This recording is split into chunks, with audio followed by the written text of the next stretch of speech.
Hey kids, you're listening to a couple of annoyed grunt boys, and this is the 138th Simpsons podcast. Draguje nevestu, drugoj iunia, drugoj solnieczny, medowi mezje. That's right, we're the Simpsons podcast that discusses the beloved animated sitcom The Simpsons from seasons 11 and beyond, the newest episodes when they air, and this summer, we're exploring the love life of one Bart Simpson. Why do we do it like this? Well, plenty of other podcasts have discussed the golden age, that being seasons 1 through 10. So we're tasked to find if any episodes from the latter seasons can match those golden age ones. I don't do this alone. I'm just annoyed grunt boy Craig. With me is the other annoyed grunt boy, Steve. Hello, Craig. Hey, Steve. How's it going this week? Hey, Steve.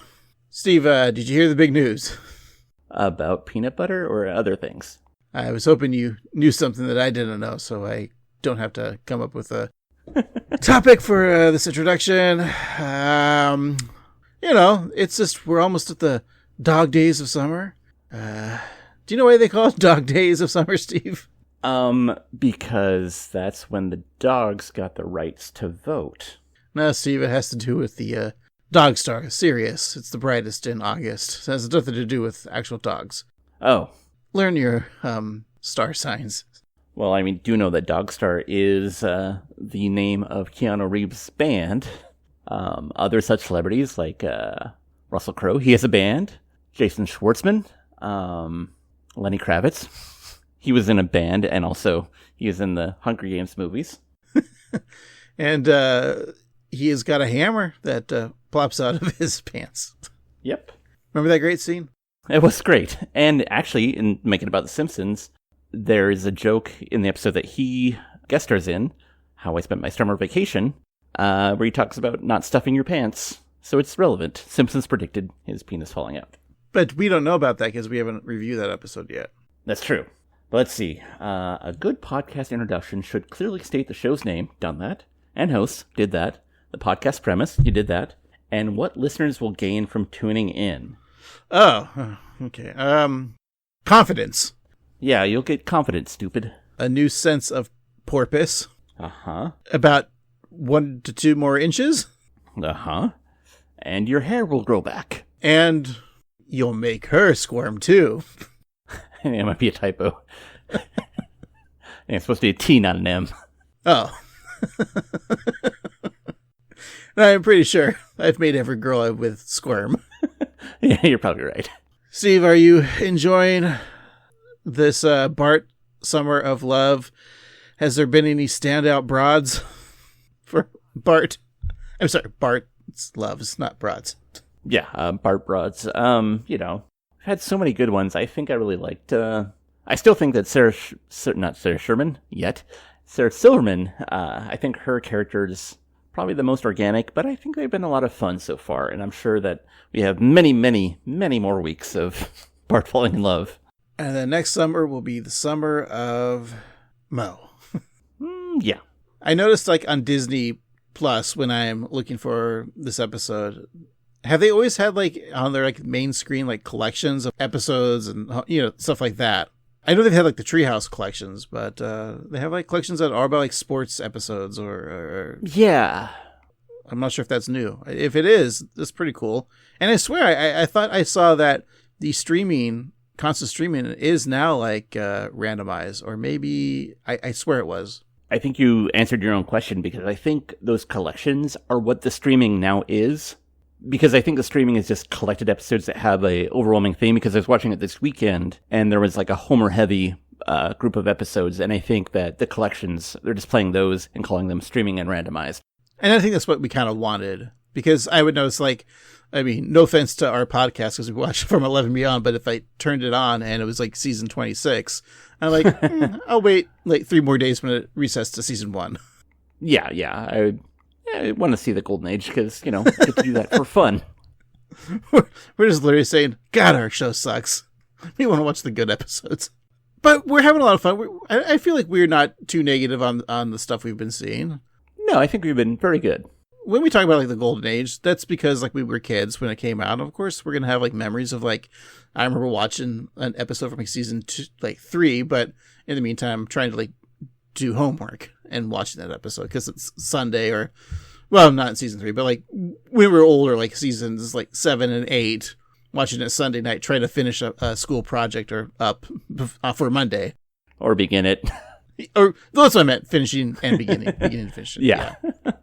But that being said, Steve, let's just get on with this week's episode, which you can watch, of course, on Disney Plus.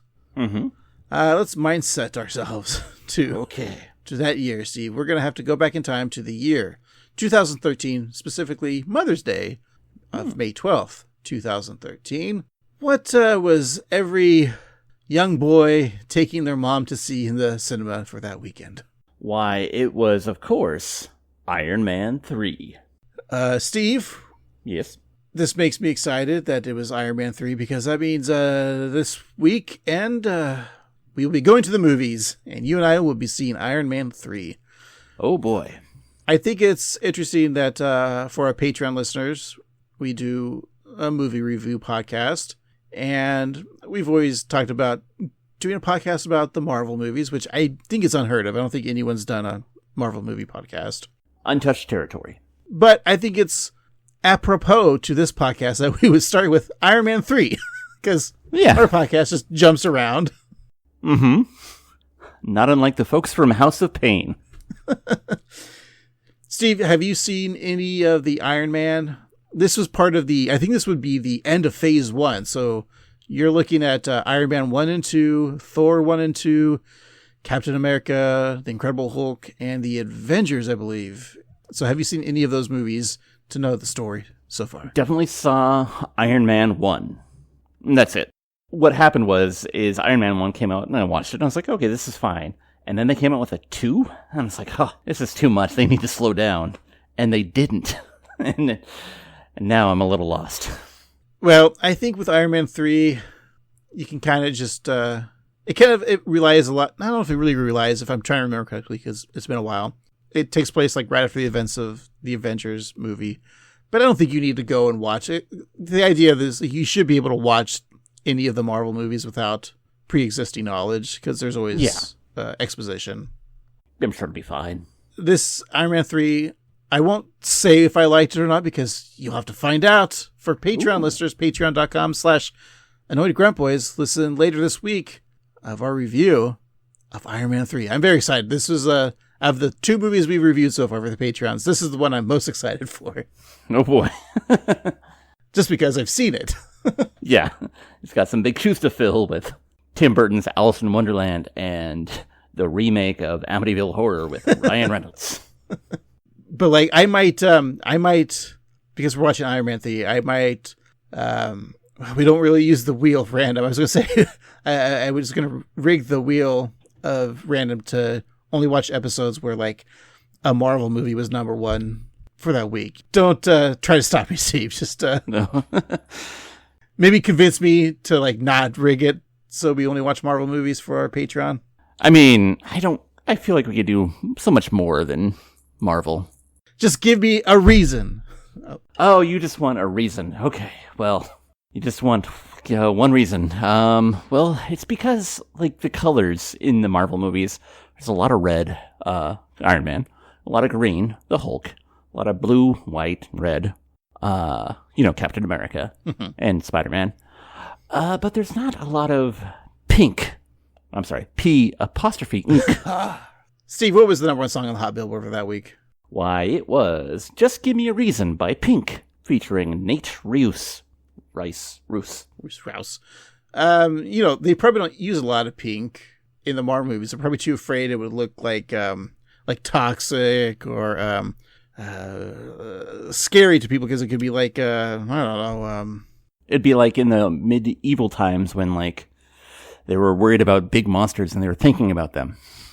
Yeah, and there was, John Lennon there. He was like, oh, could you believe if there were flying lizards that were green and glowing? Steve, what was the number 1 hot rock alternative for that week? Why, it's our generation's Nickelback. Radioactive by Imagine Dragons. So far, I know these two songs. Every time we do these older songs, I always know the Billboard Hot 100 and the alternative rock. But then when we get to like country, I don't know. I'm just flying right by that Steve. Soren, yeah. I'm like Tom from Top Gun.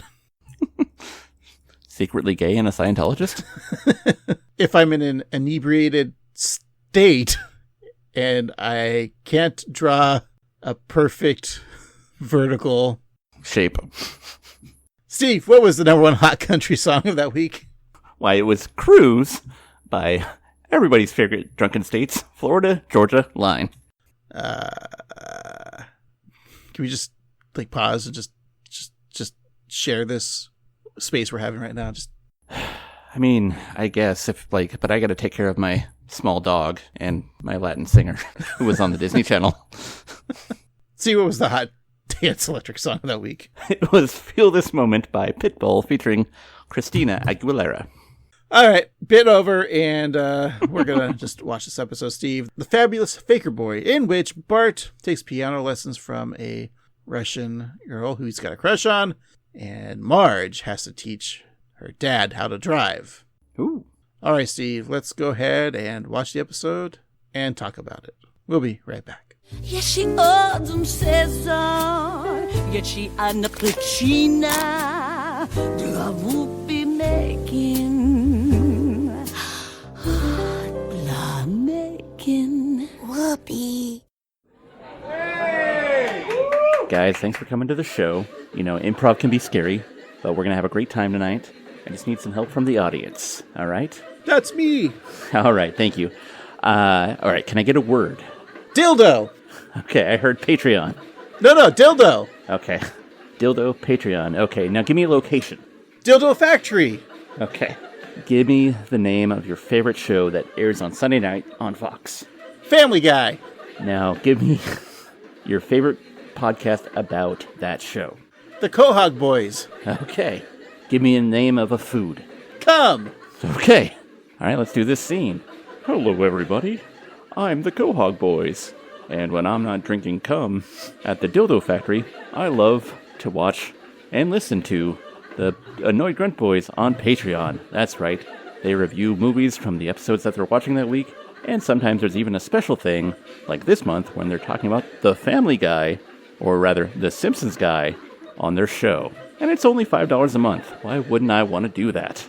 Do we have to get 2 drink minimum like this shitty improv show? No, it's just $5 a month. And that's it. You don't have to drink at all, and you don't have to listen to dumb improv like this. This is pretty dumb improv. It's been a while. I'm going to take over the audience member here and say, go to patreon.com/annoyedgruntboys. This week, we're watching Marvel's Iron Man 3. Wow. Woo. And is your favorite movie starring Marvel Man himself, Ryan Reynolds, the Amityville Horror? Then stop, drop, and roll to your local patreon.com/annoyedgruntboys and give us $5 every month to hear hilarious takes on hilarious movies like Tim Burton's Alice in Wonderland. With the Marvel Man himself, Johnny Depp. All right, I think I have to go now. All right, thanks for coming to the show. Yes, and yes. And we're back. Today we're talking about The Fabulous Faker Boy. It's the 20th episode of the 24th season. It's episode 529 in the show's run. Original air date, May 12th, 2013. The nerd code is RABF12. It was written by Brian McConnachie, directed by Bob Anderson, and the showrunner, Al Jean. All right. Brian McConnachie. This is the one and only episode that he wrote for The Simpsons, but he is a writer of his own right. He wrote on Caddyshack, Strange Brew, and, a bunch of other things. He worked on Saturday Night Live, he worked on SCTV, he worked on Shining Time Station, and he wrote some books. He wrote on the National Lampoon, he wrote The Joy of Sex. He was an actor in several movies, like The Curse of the Jade Scorpion, Small Time Crooks, Celebrity, and Deconstructing Harry. I don't know what those 5 movies have in common with each other, but also Bullets Over Broadway. And, yeah. So you're saying he's a big Woody Allen fan? Seems to be, yeah. Or Woody Allen was a big fan of him? Maybe. But sadly, he's no longer with us. He passed away in a time. He passed away in last year in 2024, but he did live to the ripe old age of 81. R.I.P. Brian McConaughey. I wonder if McConaughey, it's spelled different than Matthew McConaughey. It's McConnachaie. But I was going to say, do you think he also died the way Matthew McConaughey's father died? How's that? Oh, you've never heard this? Oh, yeah. Matthew McConaughey's father died while having coitus. Oh. Yeah. I did not know that. Yeah. He was railing Matthew's mom and died, and I guess he died very happy. So do you think Brian McConaughey was railing Matthew McConaughey's mom and died? Yeah. The thing about old men is they just keep on getting deader, and I stay the same age. Is that how it works? Something like that. Yeah, I was looking at like his acting. Like he was in Caddyshack and Strange Brew. I think he was just kind of in background, not like a major character. Right. He was in Quick Change. I haven't seen that movie in a long time. I remember liking it. That has Bill Murray, Gina Davis, and Bobcat Goldthwait? No, Randy Quaid. The lesser problematic Quaid of these days. Yes. Oddly enough. Jack being the most problematic. Yep, America's bad boy. So it's kind of fun that he probably got to write a Simpsons. It's interesting that they just brought in. He must have known someone on the show. Yeah, but a famous. I mean, there's probably so many connections because he wrote for the National Lampoons, and so many writers from the Simpsons, came from the Lampoon. So and SCTV. So it's probably like, wow, cool. He's got an episode, and it's probably gonna be one of the greatest episodes of all time, right, Steve? Or not. We'll see. All right. Well, do we have a title gag? We do. We get Spider Pig, a.k.a. Peter Plopper, swinging across the screen, but sadly he is killed by a U.S. drone, like so many other innocent people. Do you think there's going to be a new Spider Pig? Let's say Miles Borealis? Yeah, I think so. He's a black boar. Then we got a billboard gag, Steve. It's a picture of Seymour Skinner nervously looking at his mother with the text, "If you haven't sent your mother flowers, it's too damn late." Uh-oh. I mean, for you and I, that's definitely true. We could visit our mothers and give them flowers, but am I a bad person for not doing that? I've never done it. Do you even know where your mom is? I mean, she's blown in the wind. Oh, you burned her at the stake. Yeah, of course. Yeah, she was a witch. According to my father, anyway. Oh. How about a chalkboard gag, Steve? Alrighty, it says, the school is not falling apart. But as Bart leaves the classroom, the chalkboard does in fact fall apart. So we get a couch gag, and it's a pretty long couch gag. So after at this time, kind of the newish way of Homer crashing through the door, because that wasn't part of the original couch gag. But he wakes up in the backyard and finds out that he's a action figure, and he hates action. And Mr. Ned Flanders greets him from his roof, but Homer yells, "Shut up, Flanders!" Suddenly his arm shoots at Ned, making him fall from his roof and explode. And Homer's arm returns to him, who says that this reality ain't all that bad. And in the street, Homer tests out his power by saying, "Pastry power, activate!" making him transform into a donut, which flattens and kills Agnes Skinner, Martin Prince, and Mr. Burns, but mostly Mr. Burns as he backs up and rolls over him yet again. So at Moe's Tavern, he constantly pulls the pull cord of Barney and makes him burp repeatedly, and Moe asks Homer to pull his cord, which he says, "I'm lonely." Typical. I like, give me a yank, Homer. Then Homer's seen in the car with the family, where Marge says to him that it isn't the way to the mall, but Homer says to Marge that he thought she meant Badass City, also known as Oakland. Eventually, they speed through a Hot Wheels version of Springfield. He then drag races with Otto. They both jump over Springfield Gorge, but Otto doesn't make it because exploded and fell into the gorge after Ralph said, "I'm a fatality," which is a fun reference to the Family Guy, which you can only hear us talk about on our Patreon. The rest of the family congratulate Homer on successfully jumping the gorge as they drive into the garage as usual. There was also a gorge jumping reference in the Family Guy crossover, like Steve said. Patreon.com/AnnoyedGruntBoys for only $5 a month. Suddenly, due to the force of the car stopping in, the family fly out of the car and fly backwards onto the couch. So they sit on the couch as usual, but they get physically strapped in as Robot Chicken is on their TV. The actual Robot Chicken turns The Simpsons on instead, but Homer requests to put the chicken one back on. However, the Robot Chicken theme plays over the created by, developed by TV credits. A lot of fun. Last week, we had that Future Drama episode, and we made a reference to Robo Wiggum opening up his chest to have a chicken, and I was saying how I wonder if Seth Green saw this and was like, Robot Chicken. And we realized that that actually premiered in 2005, the same year that episode aired, and so it's kind of funny that they're referencing Robot Chicken in this episode. And why do I feel like they've already done a Robot Chicken parody in The Simpsons? There is another one, I think also produced by Robot Chicken, where it shows them like running offset. They do like the whole like the Bugs Bunny running out of the cartoon onto the drawing board. Like it's like that. Like they break the fourth wall and they enter other cartoons, I think. Yeah, the Temu version of South Park. Exactly, yeah. Well, Steve, our episode begins, as it always does, at Springfield Elementary. Marge's meeting with Principal Skinner is interrupted by Skinner's secretary, who has an urgent message from Nelson Muntz. The message reads, "Ha ha." As Skinner listens to the brief message, he pours sugar into his coffee and finds the lid of the sugar dispenser has been loosened. So after handling his secretary the empty sugar container and is now to sweet coffee, Seymour clears his desk and begins to write a response to Nelson. And as soon as he does, the pen squirts ink in his eye. Marge tries to guess why she'd been called into school, unaware that it's about Bart's future. So, Mrs. Simpson, the reason you're here... Let me guess. You need a field trip, Mom. A library volunteer? Someone to Purell the CPR dummy? Resuscitate is just fine, thank you. We're here to talk about Bart. What did he do now? Oh, today I'm not here to talk about what he did. I'm here to talk about the future. What did he do in the future? I'm not sure what he's planning, although there is a lot of internet chatter. I want to change his character. Less Dennis the Menace, more Casper the Ghost, if he were still alive. What if Bart took music lessons? Music classes could channel his destructive impulses into artistic expression. I myself have been taking flamenco lessons.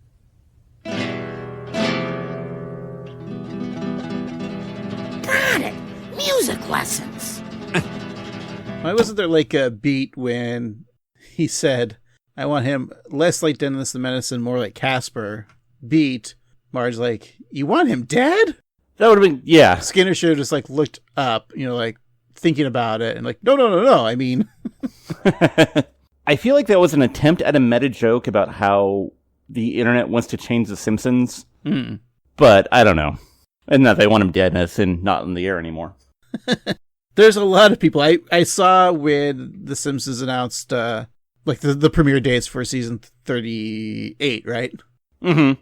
And just like the comments on the Simpsons subreddit, nonetheless, like, is it still on the air? Kill it already. Are there people paid to say that for every Simpsons comment? Because it's always there, and I don't understand why. Is it Russian bots? It might be. Like, it just doesn't offer anything to the conversation. I know. I just think it's so weird. In Reddit and all the like the fan online forum places that you go, there's so much toxicity, but like also, I mean, there's still some good comments and good discussions, but majority of the time it's just like, killed already. It's like, we've talked about how annoying it is, but yeah, let it end. Let the hate end. I mean, exactly. The only toxicity I want to see is on the System of a Down subreddit. And that Britney Spears album. Oh, yeah, that's a good song, too. Yeah. Yeah. So Seymour proceeds to flamenco dance on a photo of Agnes, and then passionately plays guitar while destroying his office, shouting "Mother," as though he were one Glenn Danzig. Meanwhile, Homer is home brushing his teeth when he sees that the sink is clogged. He clears it, but is shocked to learn that the obstruction was his last 2 head hairs. Homer is bald. Homer attempts to put the hairs back into his scalp, but they go through his head, out of his nose, and fall once again down the drain. He pulls apart the sink to find them, but is disappointed to find a diamond ring instead. They should have, like, gone down his nose and then onto his pubes and became pubes. Or ass hairs. Is it annoying that you can't see behind you, so you don't know what your hair situation is? It is, yeah. I know I have, like, I didn't want to get into it, but, like, I don't really have a hairy back, but I have, like, weird little blotches of, like, Me loose too. hairs on my shoulders, and then, like, back patch. Like, I have a couple of weird patches on my back that aren't, like, a lot, but they're just this little... Yeah. It's just like, yeah, I don't know. It's weird. Like, I'll have, like, a little places on my shoulders, and I'll shave them off, and every time I do, I'm shaving my shoulders, like Homer did. Exactly. I think about that all the time. Sorry to gross you out, listeners. But anyway, so in the living room, Milhouse and Bart were watching a reality show, America's Most Tattooed Baby, where the Lindblad family is looking for a spot to ink up baby Jessica. No, not that baby Jessica. For the grand prize of $100. It's a pretty solid joke there. The prize is $100. Seeing this leads Bart to comment on the sorry state of television. But when Milhouse wonders aloud if hippopotamuses think that rhinos are unicorns, Bart realizes that TV isn't so bad. Now, why would a hippopotamus know what a unicorn is? See, that's like an old joke, and I couldn't remember like what comedian I first attributed it to, but like the whole rhinos being white trash unicorns. But Milhouse adding the hippo element to it, you're right, they wouldn't know, but it's a nice little way to add to that joke. Well, you know who that comedian was? Who's that? Probably Jim Gaffigan. Yeah, that would make sense. It was like after he finished his manatee bit. That's probably exactly what it is. I was bringing up an old bit we used to do, Steve. Yeah. Where we couldn't think of a joke, and it was probably Jim Gaffigan. But I mean, in this case, it probably was. Well, Marge then turns off the TV, asking Bart if he's ever considered a more creative activity to fill his day. Assuming this is about Mother's Day, Bart assures her that her gift is on the way. We then see Maggie working on a potter's wheel, getting her pacifier stuck around a clay vase. Marge thinks he should try a more creative endeavor, such as music. After pointing out Lisa's talent, Marge takes Bart around town so he can see what other local musicians can teach him. We start off with the fun stuff, music theory. Don't worry, music theory is just a fancy word for music math. My dear boy, you undoubtedly think of the slide whistle as merely a whistle that slides. Let me disabuse you of that misperception. Pass. Do you have any idea how difficult? Bye now.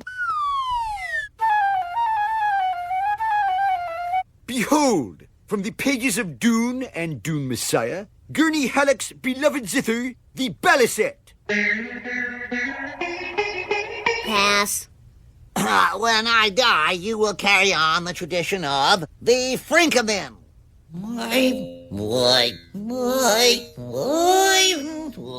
Pass. I love how Lisa, of course, would love music theory. Yeah, which is exactly why I don't play music, because it's like reading, but there's no story, just math.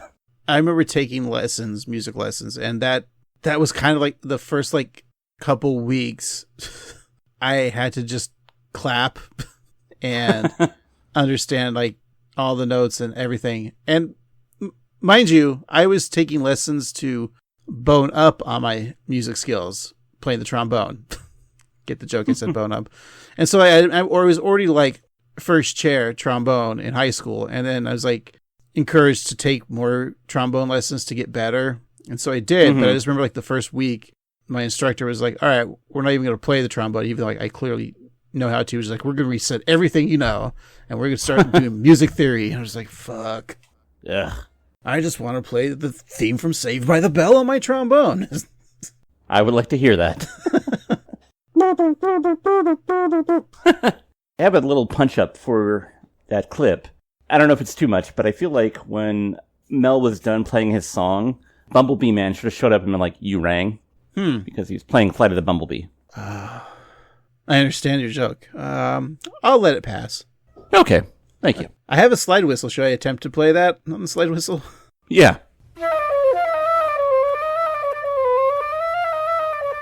What do you think? I like it. That was amazing. You were really talented. Ah, man. There's a Hispanic gentleman here wearing a suit. A bumblebee suit. What does he want? For us to be done with this bit. Okay. Out of all those musical instruments, which one would you gravitate towards? I'm definitely for the Frankeman, as I love me a theremin. And, with Frank's voice, it's even scientifically better. How about yourself? Yeah, I'm going to agree with you, because I got a slide whistle. I'd rather know how to play the Frankeman. Mm-hmm. There was the musical instrument, of course, that was inspired by the Dune franchise. And the books that we see are Dune. Dune Messiah. Those two are the only real ones. And then we go to, and then there were Dune. Accountants of Dune. Dune and Out in Beverly Hills. Dune, where's my car? And Out of Ideas. So I guess Denis Villeneuve, who directed those first two Dune movies, he's probably doing And Then There Were Dune right now, right? That makes sense, yeah.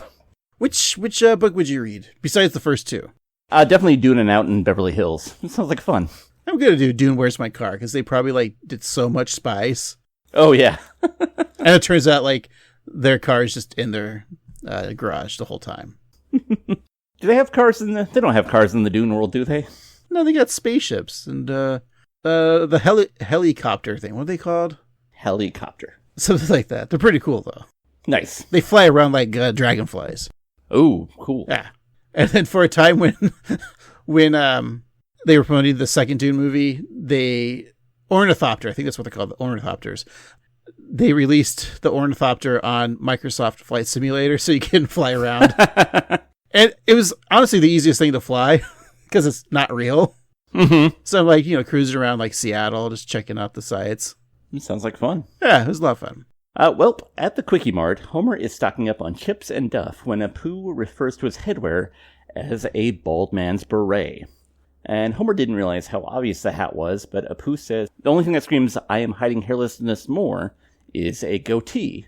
Just then, beatnik Nedward Flanders Sr. walks by and takes off his beret and comments that he is smooth as jazz, presumably both upstairs and downstairs. While he scats away, Homer's concerned, since Marge has never seen his bald head. He considers wearing a cowboy hat, thinking it may send an unwanted message, and as we'll hear in this clip, Bart finds someone to teach him how to play the piano. A cowboy hat means I'm ashamed of my small penis. Don't even ask me what this means. Yeehaw! I'm a compensating.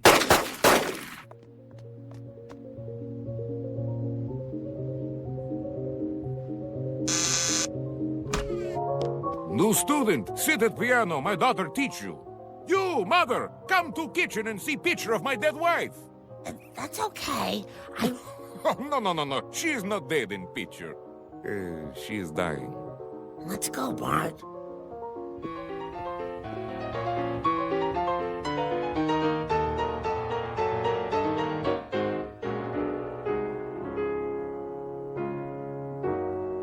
So, you want a lesson? Yes, I want lesson. I accept your whip. A girl who likes candy. Wow. So that's why Steve's always wearing cowboy hats. I'm a compensating. That line that Apu makes about not having the goatee and bald, that's such a thing for bald dudes to wear. And I'm surprised you have never rocked that look. I mean, I don't see you the type doing that because then you'd have to, I think, wear Carhartts. Yeah, it's just a lot. I'm sure, I figured that we talked about this. So yeah, I'm, for those of you who don't know, a baldman. Well, yeah, it's on our logo, Steve. There's a bald dude. That's you. Yeah, in case they don't know which is which. Yeah. And yeah, I think that a lot of guys try and make up for that by hiding it with facial hair or certain headgear. And while I've been known to wear a beanie or something, it's mostly just for protection. And I let my bald freak flag fly. I mean, I'm balding. And I mean, I'm probably going to have to go that route with the bald and goatee because I don't like not having facial hair. Mm-hmm. I've had facial hair for quite some time. I don't remember the last time I stayed face clean for a long period of time. Because even if I shave it all off, I never keep shaving. It's just one and done, and then I just grow the beard back. I always think of you with a beard, so yeah, that makes sense. So you think of yourself? you're the beard. Yeah. Okay. See, I made a joke about me. Yeah, it was nice. I like it, yeah. And we get the Russians, Slava, and I know you told me who the guest stars were last week, but the whole time watching this, I was like, who is that voice? And I thought it was David Harbour, because he puts on like that Russian accent in the Thunderbolts movie. Mm-hmm. And it's funny because later on in the episode, spoilers, like he just wants a limo because he wants to drive, and like in the movie Thunderbolts, he has a limo and he drives. Like that's really funny. All I'm trying to say is Simpsons predicted Thunderbolts. That's right. But no, that's not David Harbour. That is Barry himself, Bill Hader. Yeah, after like knowing that and then listening and watching again, it's like, oh yeah, that's definitely just Bill Hader, who was at the height of his SNL powers, right? Yeah. What is your favorite Bill Hader bit? And I know you're not going to say Stefan, because that's just too obvious. Yeah, I would say probably, off the top of my head, Dateline, the Keith Morrison. The old guy, right? Yeah. Yeah, that is a pretty good, yeah, that's probably my favorite. That or like the Vietnam War vet guy. Mm-hmm. But definitely he did such a great Vincent Price, too. Oh, yeah. What's great about those sketches, sorry. Don't want the comedy nerds to get mad at me. Those skits, even though he was Vincent Price, he was still the straight man in those sketches. Mm-hmm. I also really liked him playing the Italian TV host. I was thinking specifically about the Robert De Niro thing where he gets him to say, "Are you talking to me?" It's really funny. Do they have the best of Bill Hader on VHS and DVD? I'm sure you can rent it at your local Blockbuster Video. Right. And then, of course, Zhenya is played by Jane Krakowski. I mostly know her from being an actress, Jane Krakowski. Yeah. She was in the first National Lampoon's movie. Great, as a kid. Mm-hmm. And then, like, 30 Rock, of course, such a great character on that. And Unbreakable Kimmy Schmidt. Ally McBeal, never saw Ally McBeal. But you know who did see Ally McBeal, Steve? Who's that? Our next guest, Harrison Ford. Harrison, how's Ally doing? Close to... But I think, like, I'm not reviewing the episode now, but, like, I think her as Zhenya, like, that accent and, like, even the singing, she kills it in this episode. Oh, yeah, she's really good. Like, that's what made her so great in 30 Rock. She played such the kind of bad actress. Which is actually really hard to do. Yeah. Yeah, just look like every TikTok video, everyone's a bad actor. Right. They try to play off being a good actor, but they're all horrible at it. Yeah, and they're ruining comedy as we speak. Here are some 5 signs you know they are ruining comedy, Steve. But before I get into this, please click down below and wait 12 more minutes before I get to the thing in video 7. That's right. This is part 2. Let's dub my voice on AI and watch this very long video about nothing. Delete your TikTok. Probably should. Just delete all social media. Oh, God, yeah. Except for the ones where you're subscribed to us. Yeah, patreon.com. Yeah, that one. So Zhenya passionately plays the piano, but Bart is far too smitten by her beauty to learn anything. Marge asks Silva about the cost of lessons, and he responds that he'll give her something she wants, provided he gets something that he wants. Slava then apologizes for his voice going all evil, a common thing among Russian accents. Marge hopes that his request is something PC, pie or cake. But Slava's proposal is actually relatively decent. His daughter will teach Bart the piano, and Marge will teach him how to drive. He celebrates their arrangement by drinking too much vodka and suggesting that they go hit the road. I like the bit where, of course, they're drinking the vodka to go hit the road, but I'm thinking, like, vodka in general, it's like when you're a Russian character, there's always vodka involved. Mm-hmm. Is this, like, culture joke jail? I mean, I definitely understand why one would think that. I just kind of feel like it's so, like, relevant to their culture that it's almost not offensive just because I think Russians will openly admit to be like, yeah, we really like vodka. No, I'm not saying, like, offensive, because I'm just saying, like, it's just the easy go-to, like... Yeah, that's true. I'm Russian, I must drink vodka now. Like, the equivalent for American, like, I'm an American, I'm going to shoot some kids in school because I'm an American. This is also very relevant. Something we do. After church on Sundays, of course. Of course. Because we're good Christians who hate people that aren't Christians. Not a religious political podcast? Yeah. Steve, do you want pie or cake? Ooh, I like cake.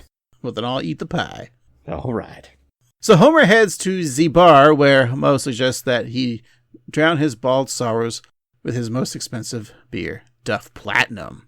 He places a bottle on the bar, and the label slips off to reveal that it's actually Duff Swill, which comes in at a meager 2% ABV. God, just might as well call it non-alcoholic beer at that point. Mm-hmm. Mo is confused as he used the finest label paste, and he holds up his glue, and the premium label falls off, showing the product is Nev R Stick brand label paste. Homer thinks that losing those last 2 hairs are symbolic of him saying goodbye to his youth, but Mo responds that there is sexy bald, like Babar, king of the elephants. And after reading Babar's books as a young boy, Mo's main takeaway was that the elephant married his cousin, Celeste. And Homer remarks that royal pachyderms like him have trainers to keep them in shape. And Mo takes a look at Homer's bald head and is so disgusted, he rips off a chunk of his own hair. And he goes to glue it on, but the hair falls around Homer's ears, leading Mo to question why anyone would ever buy Never Stick label paste. The label paste joke, it's real funny, real solid. I like it a lot. I was almost hoping another label came off the Never Stick label. Mm-hmm. Something else. I like that line too of Homer saying that they have trainers to keep them in shape. Yeah, the shape being elephant. But it also works with celebrities. You know, they all have trainers to keep them in shape. Yeah. I think we need trainers is what I'm trying to say. To make a better podcast, you think? Well, and to keep us into good elephant shape. Okay, yeah. As long as my trunk is as big as theirs and I'm still afraid of mice. And I like peanuts. Is that a thing? And you'll never forget. That's right. On the playground of Springfield Elementary, Jimbo, Dolph, and Kearney have wedgied Milhouse, Martin, and other nerds on the monkey bars, creating a human Newton's cradle. Jimbo reflects on turning an idea into reality when Bart tries to sneak by, and the bullies threaten to beat him up for taking musical lessons, but he tells them he has other intentions. Where are you going, Bart? Piano lesson. Ooh, piano lesson. We put 2 of those guys up there just for using a big word. Cachet is not a big word. Clickety-clack! Wait, I'm not learning anything. I'm just going because the teacher's pretty. Okay, but you'd better steal bananas for all of us. I will! Let me go. I have a swim lesson with a gorgeous lifeguard. What gender? You're not allowed to ask. The clickety-clack was they were using the Newton's cradle.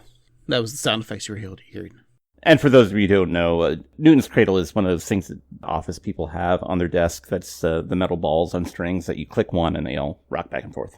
Go pick one up in your local mall at your local Spencer's today for $24.99. Yep, but still too much. But make sure if you're getting that, also get the pin needle thing where you can put your face or make a middle finger or put your hammer on it. And don't forget to get that orb with the lights that'll make your hair stand up on end if you have hair. The Tesla thingy. Is that what it's called? Mm-hmm. And a Kathy Ireland poster. Yep. And a book about farts. And edible condoms. I mean, they all are if you try. Steve, I like to eat edible condoms as gum, as we know in this podcast. That's right. There's a line in that clip that doesn't make sense to me. So Bart's talking to the bullies and they say, okay, just be sure to steal enough bananas for all of us. You don't understand the reference? No. Oh. Well, clearly they all watch Beverly Hills Cop and want to pull an Axel Foley and take bananas and put them in tailpipes. Of course, yes. Maybe if Mel had played Axel F on his sled whistle, I'd have gotten it. Maybe it's a reference to the movie The Fabulous Baker Boys, because this is a parody of that title. And I don't know, maybe Jeff and Bo Bridges steal bananas for Michelle Pfeiffer in the movie. I've never seen the movie. Neither have I, so maybe that's the case. Maybe in the movie The Piano, there's bananas, because he's got piano lessons. I don't know. Pretty sure there's one. One piano? No, one banana belongs to Harvey Keitel. Talking about his hammer. Oh. As I recall, it's not that big of a hammer, Steve. Yeah, still Harvey Keitel. It's no zombie in 28 Days Later. Of course. No Ben Affleck in Gone Girl. It's still better than Nosferatu's in Nosferatu's. Yes. Well, over at the Simpsons driveway, Slava is behind the wheel as Marge tells him to check his mirrors, get his hands on 10 and 2, and slowly back out. And as he does this, Slava hears a loud crunching sound. He runs over a red wagon and then discovers that Ralph Wiggum was in the wagon and it is now crushed. And Ralph calmly says, "Daddy says I was an accident," and walks away. So Slava tries to drive again, putting his foot to the pedal of the car. Another foot hits another pedal, and that foot belonging to Zhenya, and the pedal belonging to her piano, and Bart is impressed by what she just played and asks if she wrote it. She explains that she was simply playing scales, and even offers him a mnemonic device to remember the notes. Every good Boris deserves farm. And Bart thinks of his device, every good booger deserves flicking. Steve, what's your mnemonic device for musical notes? Every great banana deserves flapjacks. Because I like banana pancakes. Right. Okay, mine's going to be for the Irish. Aaron go brah, dumb fuck. Anyway, Zhenya tells Bart that his tongue is nimble, unlike his sausage fingers. And then we do a very Family Guy cutaway, and it's in Sector 7G of the plant, where Homer's wearing a Jughead hat and wakes up from a nap at the sound of sausage fingers. Yeah, it is very Family Guy-esque, but it's still fun.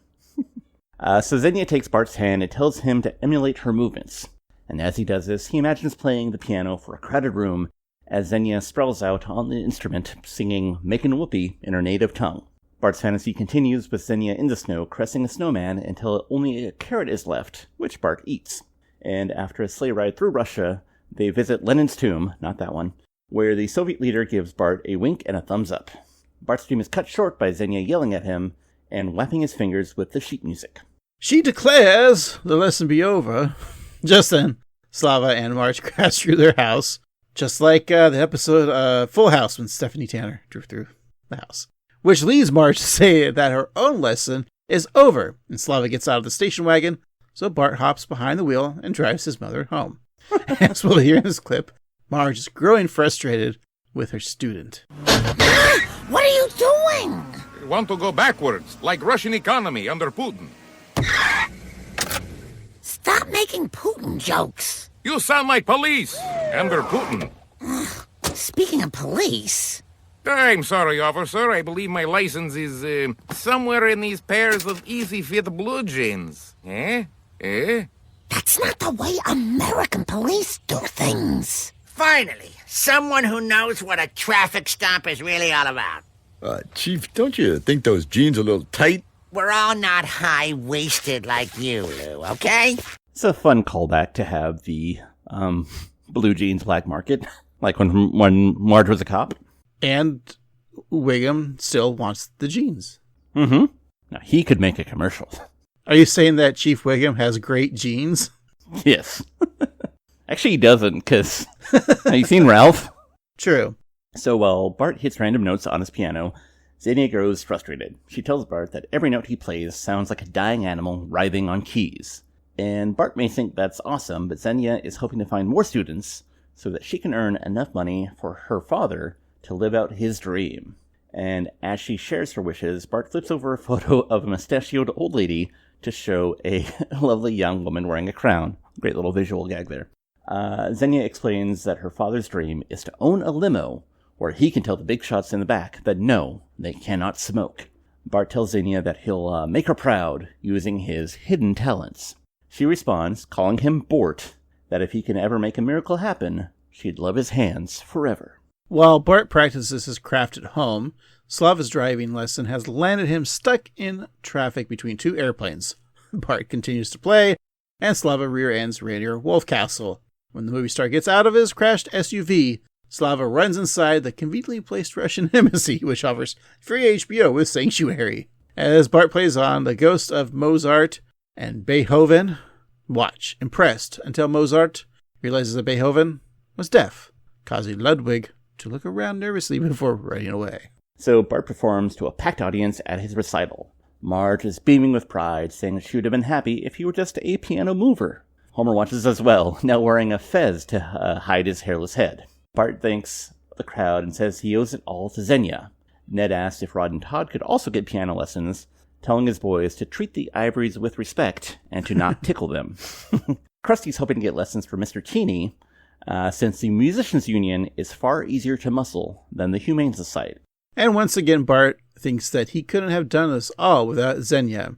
Zhenya and that built-in CD player that's in all pianos. Of course. Unless, Bart was saying, like, I have an idea. So Bart had to drill some holes and figure out how to get a CD player put inside a piano, along with, like, probably speakers, right? And it has to be powered.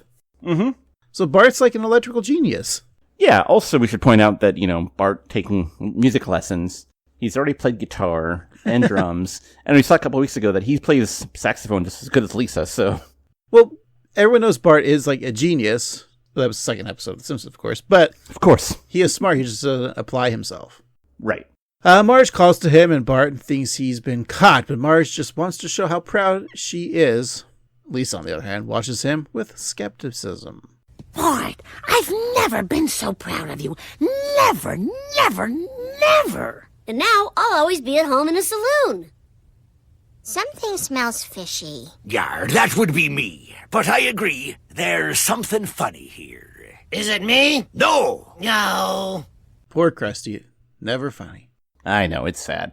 But I feel like that the writer is like really using the Springfield world well. Like he knows the world, but he's like, it's a good example of him like trying to like get as much of his Simpsons writing out as he can. So in the break room of the nuclear power plant, Carl notices that Homer's baseball cap is one plastic bump tighter than usual. He's like, what gives? And Homer admits that he has gone bald. Lenny and Carl are stunned for a moment, but then they say it doesn't really matter. After all, Homer already has a hot wife, and that, according to Carl, is the only reason that men evolve their hair. Homer is confused, but Lenny explains it using a simple and not at all problematic analogy.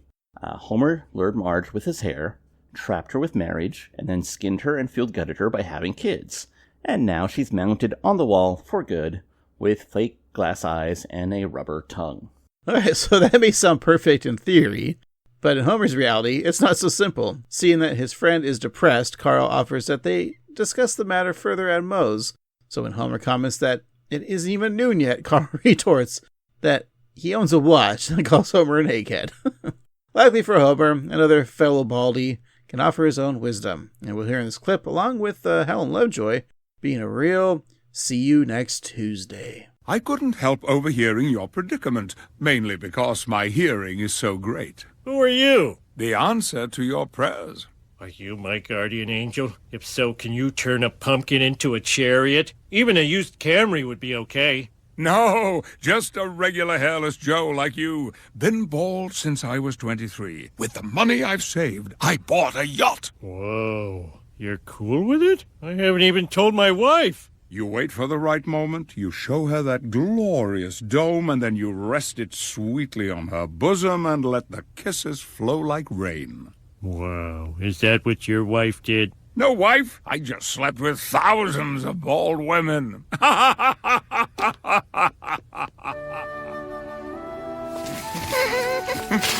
Caught your recital, Bart. Lisa, isn't it great to have a musical genius in the family? Helen Lovejoy, you always have to stir the pot. Unlike you when you make your lumpy clam chowder.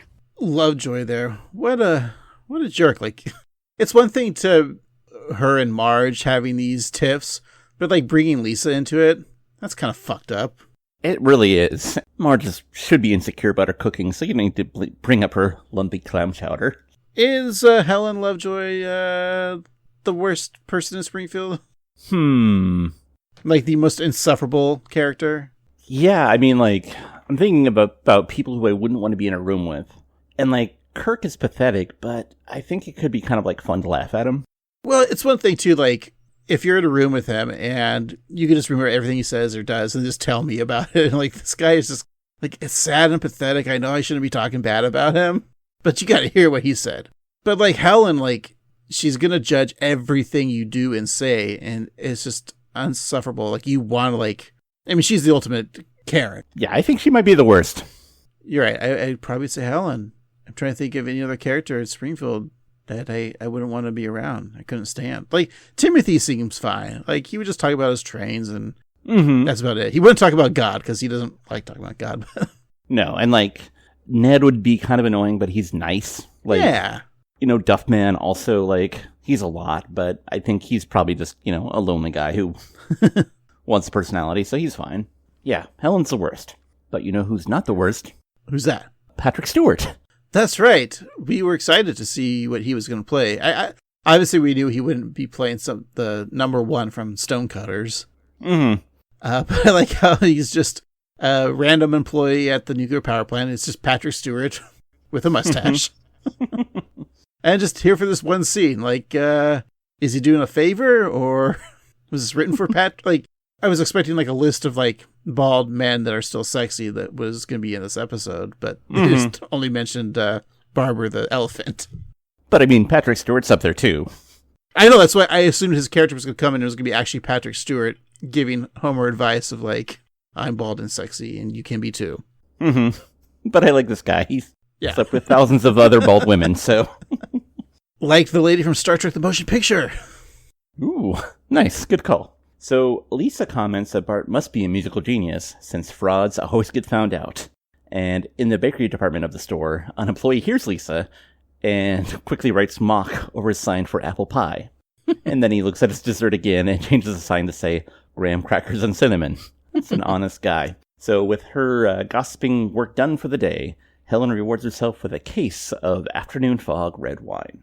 Like when she says a case, like she's going to drink that whole case. Oh yeah, it's like 12 bottles. It's going down there. Oh man. Timmy's going to come home from church. She's going to be passed out on the couch. Yeah, sounds about right. Well, Bart arrives at his music lesson with a gift. Zhenya is happy to see him, but instructs him to sit on the porch and wait. Thanks to Bart's performance, she has several new students, such as Nelson, who needs to learn his mother's stripper music by midnight.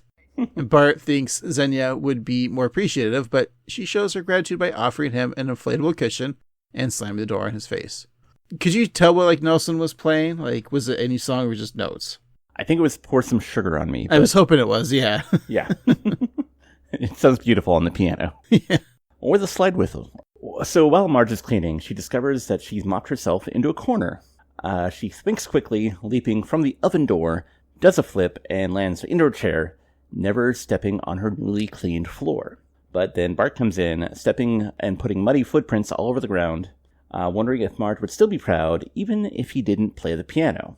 And of course she'd still be proud, but also very, very, very angry about all the time that she's wasted. So Bart gulps at her response, and she thinks Bart may be coming down with a sore throat. So she shoves a bottle of castor oil, now with worse taste, into his mouth. As he drinks, a text on screen says 30 seconds to Justin Bieber. So you may start or stop watching depending on your beliefs. And Marge explains that Bart will need his voice for the 10 and below talent show that she signed him up for. So she shows him a poster of the event, which shows a toddler juggling 3 chainsaws. And Bart tries to make an excuse, but it's to no use. You know, I'm almost 11. It's not really fair. Bart, when you were on that stage, it felt like you were pouring those notes right into my heart. Hey, one of those notes could go to your brain and kill you. Are you sure you want to take that chance? A proud mother always does. First of all, you're over 10 years old. Second, you're clearly Justin Bieber. That's another $25 we'll never see. Gosh. Who can make the sun rise? Why won't anybody tell me? Big star. Ralph Wiggum. Oh, and Justin Bieber's there too. So was this like a big get at the time? I feel like it was, yeah. This week on an all-new Simpsons, we have Bill Hader, Jane Krakowski, Sir Patrick Stewart, and Justin Bieber. You won't want to miss this Sunday. And I'm so glad that he had time to make that phone call. Yeah, Ralph at the end, of course, is great, but yeah, there is a lot of celebrity cameos in this episode. I guess 4. But I mean, it's a Mother's Day episode in the middle of, like, April. Like, it's funny that they'd, like, get all these stars. No, this episode aired in May. Or in May, still, though. Like, it's like it's episode 20, though. It's, like, not a season finale. It's like, there's no reason to, like, bring out all the big guns. And as we know, moms love Patrick Stewart and Justin Bieber. That's right. And dads love Bill Hader and Jane Krakowski. So after we learn that The Simpsons will be Bieber-free from here on out, the curtain opens and Bart sits at the piano, and Marge watches with pride. So Bart puts his hands over the keys and then over the play button on the CD player on the piano. He then lets out a sigh and admits the truth. He's been faking it. The crowd gasps, and then other performers hurl things at Bart, such as a unicycle, flaming bowling pins, and a grand piano. Bart then tries to explain himself. I lied, so I could see Zhenya. Zhenya. Oh, Zhenya. Everyone knows Zhenya. But there's really only one girl whose opinion matters to me. My mom. I'd like to go home now. And to think you'd do this on Mother's Day. Is it too late to make you breakfast in bed? I love that the crowd all knows Zhenya. It just kind of reminds me of the crowds. Like, there's always that one guy that's always like in the, like, oh yeah, oh yeah, that's good. Oh yeah, you need to know that. Like, that character. Mm-hmm. Fun stuff there. So back at home, Marge angrily washes dishes, breaking them as she throws them into the dishwasher. I think this is a very funny visual gag. Mm-hmm. Bart apologizes for both not being good at the piano and for lying, and Marge ignores him and instead answers the door. It's Slava say that he basically passed the driver's test, and we see Patty and Selma waddling in tight jeans. Selma comments that if she eats an orange wedge, the whole thing's gonna blow. Well, Marge is happy that Slava's half of the deal worked out. When she tells him that Bart cheated, Slava tells her that in Russia, everyone succeeds by cheating.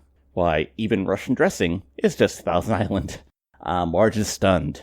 Slava goes on to say that Bart is a good boy, cheating for love and cheating for her. So Bart and Marge hug, and Slava drives off in his limo, immediately ramming into the car in front of him. Then Ned sees his newly crashed car and thinks it's a chance to make a new friend.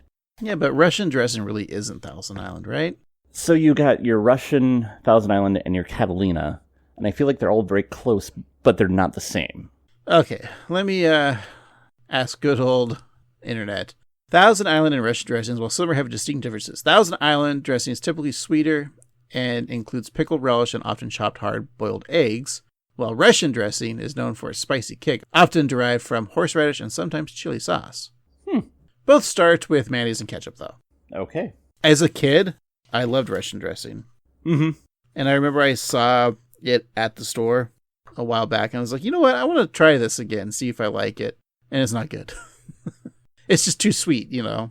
Yeah, it could be good, like, as a dip. Can it? Probably not. No. I don't like most dressings, I'm realizing, like... Yeah, I've turned into, like, a vinaigrette. Mm-hmm. I mean, I like an Italian dressing still. And, you know, like, if you're having a Caesar. Yeah. I still have Caesar. But, yeah, I'm going to agree with you and not disagree. Fair enough. All right. So, in the bedroom, Bart is packing away all of his piano stuff. Sheet music, tip jar, even a piano key tie. Marge walks in saying that it was wrong to force her dreams onto him. Homer, wearing a big yellow hat, like the man in the hat from the Curious George, telling Bart that his generation won't have any dreams come true. Marge then leaves her son with some advice. And that night, Homer shows Marge just how bald he really is. Sweetie, you're just gonna be who you are. Well, who am I? You are unique. You are special. And at some point, that's gonna come together and work for you. I know it. Thanks, Mom. And that means no punishment, right? Wrong. You have to walk all the way over to Grandpa to take a plate of cookies I baked. Here's your new plate, Grandpa. Oh, boy! There's crumbs on it! Marge, I have something to show you. Is it your impression of Mr. Burns eating soup? Because I'm not in the mood. No, it's something else. So? I've always wondered what you were hiding under your curly locks. My beautiful yellow melon. Mm-hmm. Hair, no hair. I don't really think about it. Confidence is so attractive in a man. I really like the plate joke of Bart giving Grandpa a plate with crumbs on it. Very funny. The yarmulke is a nice continuation of Homer wearing different hats throughout the episode. Right. But also we had a long discussion throughout several episodes about that noise of Marge's hair hitting a doorway. And if I had seen this episode, I wouldn't have questioned it at all. It was very clear what it was. And it's like, oh, okay, yeah. Right. Well, as Homer and Marge embrace, 2 hairs grow on Homer's head. Then Marge thanks God as they fuck. And that's the episode. We don't see them fuck. There is white credits, so I'm assuming we get a post-credit scene, but we don't, Steve. You lied to me yet again. I'm sorry, but we do get some piano playing, so that's something. It is something. All right. Well, Steve, I'm going to say we need to take a break, come back, and wrap it up. Sounds great. We'll be right back.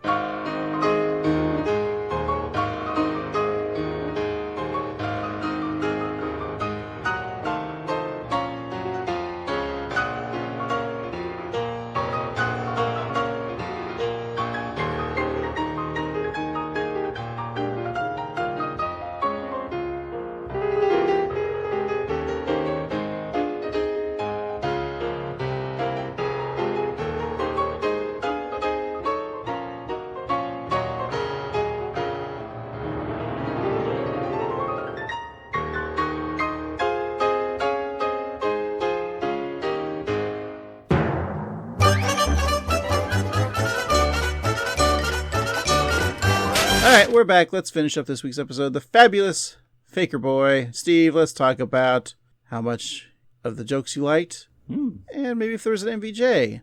We'll give it a review, find out what we're watching next week. But before all of that, we're going to find some things from this episode that can be turned into physical gifts. Something you could have on your shelf, or on your floor, or on your wall, on your back, your pussy, or your crack. Thank you. Something that you could say, I know Grunt Boy Craig gave this to me, and vice versa. I like it. So, Steve, I got you, for no particular reason, a cowboy hat. There was a lot of hats in this episode, and I figured a cowboy hat would be perfect for you. And to go with this cowboy hat, for no reason at all, some 6-shooters. Yeah. Nice. And then I got you a photo of a Russian man's dead wife. Nice. But she's not dead in the photo. She's just dying. Nice. I know you hate it, but I don't care. Here's a bowl of Marge's clam chowder. Ugh. I feel like that's it. Yeah, it's kind of a slow week for you for gifts. I'm sorry. That's fine. I need to return my gun and cowboy hat for no reason. But I did get you a piano player, and because physical media is dying, it does have a CD player in it, like all piano players do. Does it play 4K Blu-rays? Yes, it does. All right, I'll keep it. I also got you a plate with crumbs on it. Hey, who's Harry Crumb here? A case of Never Stick brand paste. And I also got you a photo of an old woman, or if you turn it upside down, a beautiful younger lady.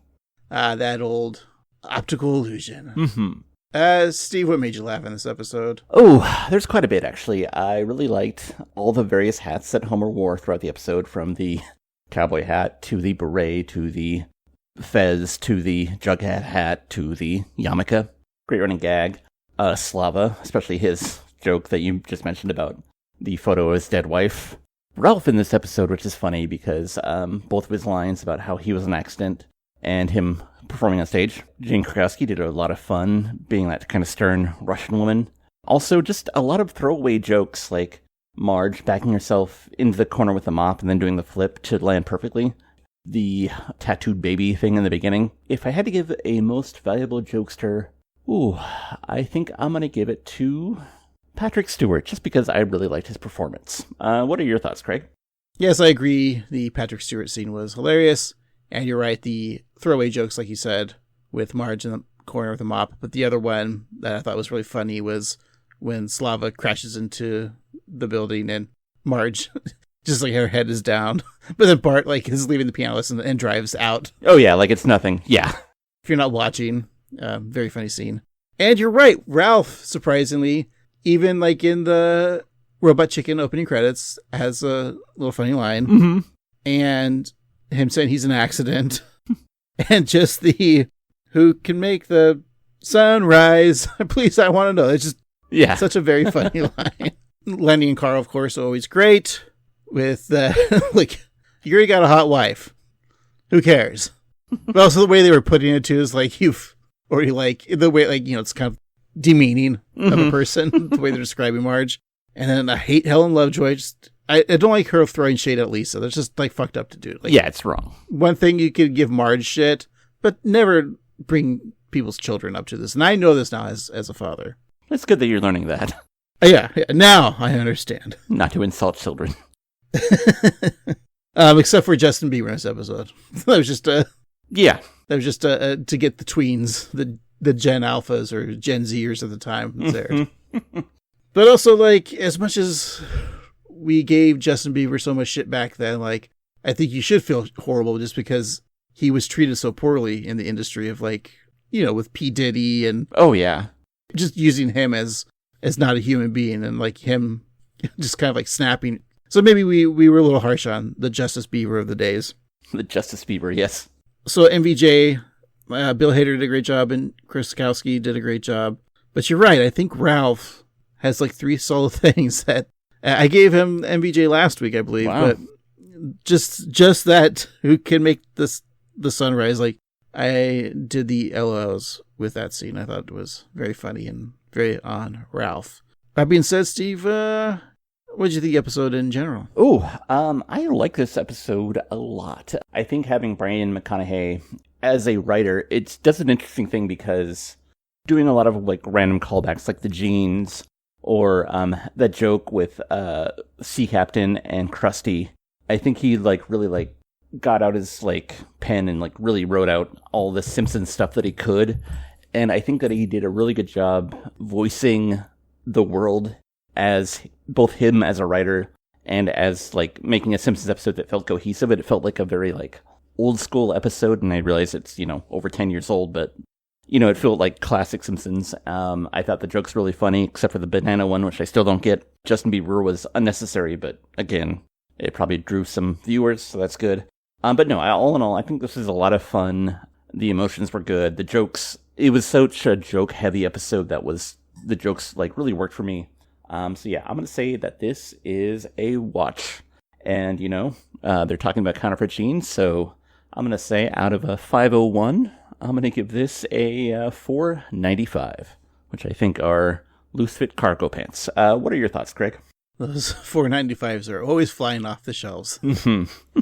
They have Levi's loose-fit cargo denim short, or you said jeans or shorts? Shorts. Oh, okay. Cargo jeans. Is that a thing? It was a thing for a while in the 90s, because I remember they had like the hammer hook, and it was just, yeah, denim doesn't need that many pockets. Yeah, I'm going to be okay on this episode. You know, we are doing the Bart summer, and I feel like this is a trope for an older generation of the young boy falling in love with his piano teacher. Okay, I was thinking, didn't they do that in the Wonder Years? But no, the piano teacher was an older lady. He just was bad at it. But yeah, it's just, you know, there's always the kid learning piano. I think that was a thing a lot of parents did back in like the 50s. I think it was a chance for like parents to like get some relief from their dumb kids. Yeah, but learning piano was a thing. And honestly, I kind of wish I was, as a child, like learning piano. I tried teaching myself a couple years ago, but I didn't stick with it. You know, when you get older, you just, you know. Yeah, and you're too busy going to slide whistle lessons. Yeah. And so, you know, obviously there wasn't a relationship there. It was just Bart having a crush. And did they even say like her age? Because she seemed like older, right? Yeah, I don't know that it was ever established, but, you know, Slava was an older gentleman, too, with the dead wife. So I would assume that she's probably in her 20s, maybe the 30s. Right, maybe late teens, early 20s. That's what I was going for. But like I said, Jane did a great job with the singing and the voice acting. And I could feel that this was written by an old Lampoon writer. Mm-hmm. But also I feel like this episode was to sell toys. Because of the intro? They had the intro, but they're like, well, we can't just keep making new Homer figures. How are we going to sell more Homer figures? I got an idea. Give him a new hat. And so they just made so many scenes with Homer wearing different hats to make those action figures. Hey, if it works for Malibu Stacy, I don't see why it can't work for Homer. I always go to when there's like a Bart and Marge story. I always go back to Mother Be Not So Proud as one of the most. I think it's definitely top 5 of my episodes, and how sentimental that episode is. And and this one it kind of just felt like not forced, but at the end, like I guess that the scene when she's breaking dishes I really enjoyed, because Bart does come in, and I feel like he's learned his lesson since then. And kind of coming in is like, I understand I screwed up. Like, I'm admitting to my mistake. And, like, that's not the point.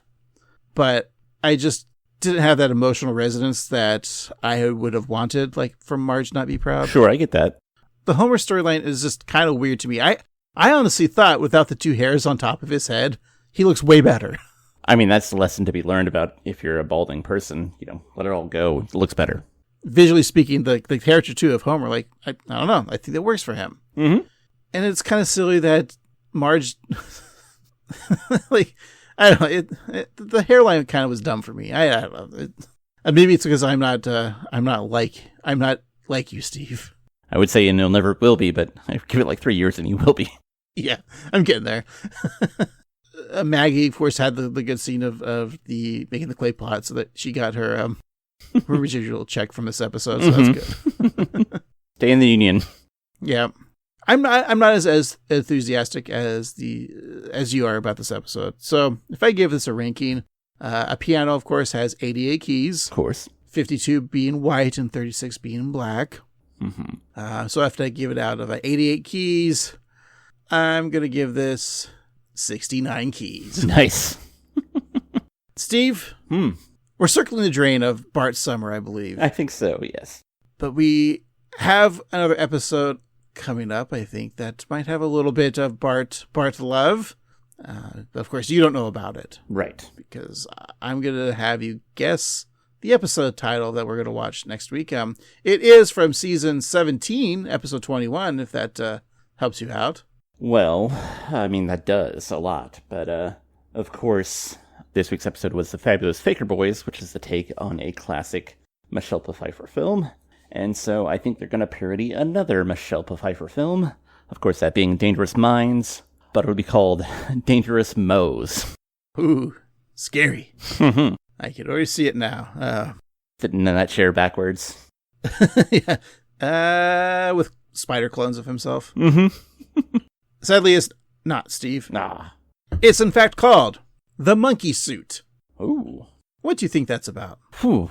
I think that, in the main plot, Marge sues Mr. Teeny for sexual harassment. You know, they have to go to court, blue-haired lawyer, Gil, all that fun stuff. And in the B plot, Homer becomes a pinball wizard. He doesn't get good at pinball. He just starts wearing a star robe cloak and a pointy hat. And he starts hanging out in arcades, just trying to sell drugs to children. I feel like you've said that one about the pinball wizard before. I think I did at the beginning, but he didn't sell drugs to kids, so it's totally different. Oh, okay. I thought you were going to come up with a plot that Bart kills Mr. Teeny so he can get closer to Krusty and wears Mr. Teeny's skin. That's what I meant to say. No, Steve. The real title is already The Monkey Suit, but the real synopsis is Flanders pushes Mayor Quimby to appoint the Reverend Lovejoy as a morality czar in charge of spreading the theory of creationism. Oof. Meanwhile, Lisa is arrested. So I'm not sure where Bart Summer is in this. I don't see his name, but I'm wondering, does Helen Lovejoy's daughter come back in this episode? I think maybe. I'm sure there's a reason why that's on the list. All right. And if it's not Bart Summer, we blame the internet and mostly Steve. Yes. We'll figure it out next week, Steve. But in the meantime, thanks for listening, everybody. Go ahead and drop us a line through email at 138simpsons@gmail.com, or you could reach us on socials at 138simpsons on YouTube or Instagram. And you can always go to your favorite podcatching app, leave us 5 stars or the equivalent, but you don't need to write a real review. Just tell us about your experience going bald. And don't forget to sign up on patreon.com/annoyedgruntboys for Patreon exclusives. That's right. And you can always go to tpublic.com/users/annoyedgruntboys and get yourself some great Annoyed Grunt Boys swag. For this week, I've been Annoyed Grunt Boy Craig. And I've been Annoyed Grunt Boy Steve. And remember, Zhenya. Everyone knows Zhenya. TV's not so bad.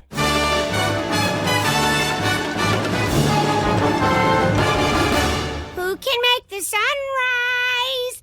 Why won't anybody tell me? I'm ashamed of my small penis.